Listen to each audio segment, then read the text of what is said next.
Today we're looking at this Mazda MPV van. On that label you'll find your production date, month and year. You can see it's a 2000 Mazda MPV. This is a second generation MPV van, so this should be the same if not very similar to the 1999 to 2006 year models.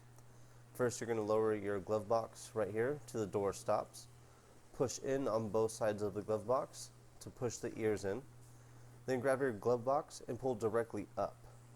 After doing so, the hinge will release and you'll be able to remove your glove box from right there. Lay your glove box down to the side. Here you'll find the door for the filter itself. On the left side of the door there's a single clip. Push that clip towards the passenger side or to the right. The door will hopefully not pop off like that. Catch it. Here you can see, just push the clip and the door comes right off. This filter is actually pretty flimsy, but when we get to it and start looking at it, it really needs to be flimsy on where the location is to be able to get in and out. You can see this one's real dirty. Something like this could really have a effect or a negative effect on how much air comes out of the vents or what the efficiency of your HVAC system is, and also could cause a bad smell inside the cabin. You could also buy an upgraded filter that will filter out more pollen and smoke and stuff like that out of the atmosphere.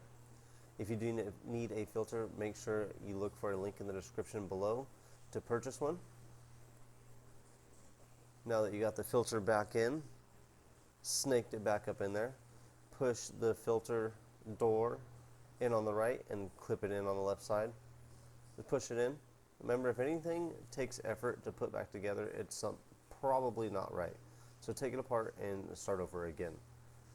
Here you're going to put the top of the glove box into the dash first and then clip the hinges down on the bottom. Give it a nice little whack to get the hinge to lock in place. You're all set. Hopefully this helped you out, and if it did, make sure you comment below with the year, make, and model of the vehicle that it did help you on. I do have many other videos covering these cabin air filters, so if I didn't cover yours in this video, make sure you ask below for me to get one for you. Like, subscribe, and share. Hopefully these videos right here might help you out. I'll see you on the next hopefully helpful video.